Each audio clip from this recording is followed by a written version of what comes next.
ભરૂચમાં રાત્રિના સમયે બે કોમના ટોળા વચ્ચે કોમી તંગદિલી ફેલાઈ હતી, જેને પગલે ભરૂચ જિલ્લા પોલીસ વડાએ આજરોજ પોલીસ કાફલા સાથે સમગ્ર વિસ્તારમાં ફૂટ માર્ચ કરી હતી।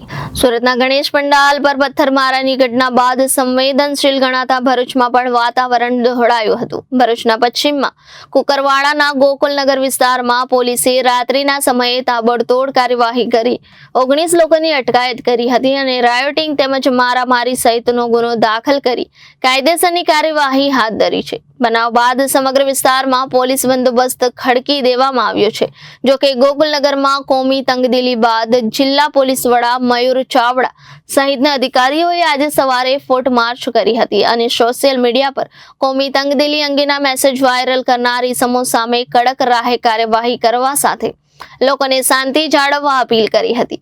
પોલીસે 19 તોફાનીઓની ધરપકડ કરી હતી।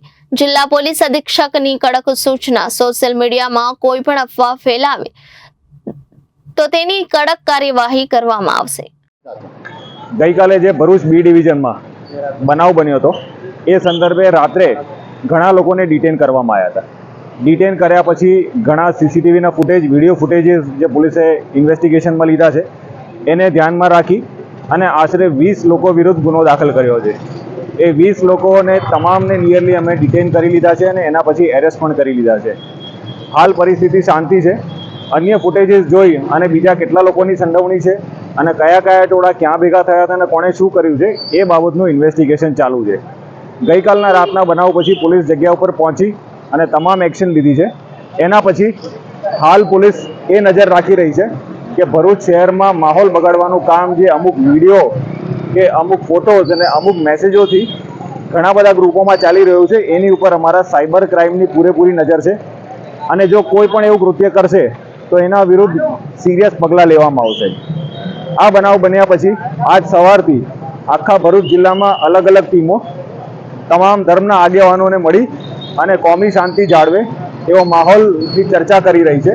એ ઉપરાંત flag march, area domination, foot patrolling એ તમામ વસ્તુ હાલ ચાલુ છે અને આગામી દિવસોમાં જે તમામ ધર્મના તહેવારો આવે છે એ શાંતિથી પૂર્ણ થાય એ મુજબના પ્રયાસ કરી રહ્યા છે। અમારી તમામને વિનંતી છે કે આવા કોઈ પણ ઉશ્કેરણીજનક બાબતો ધ્યાન ઉપર આવે તાત્કાલિક પોલીસને ધ્યાન કરવી, કોઈ પણ ખોટા મેસેજથી ઉશ્કેરાઈ નહીં જવું અને પોલીસને સાથે રાખીને કોઈ પણ સોલ્યુશન આવે એવા પ્રયત્ન કરવા। Bureau report Janadesh news Bharuch.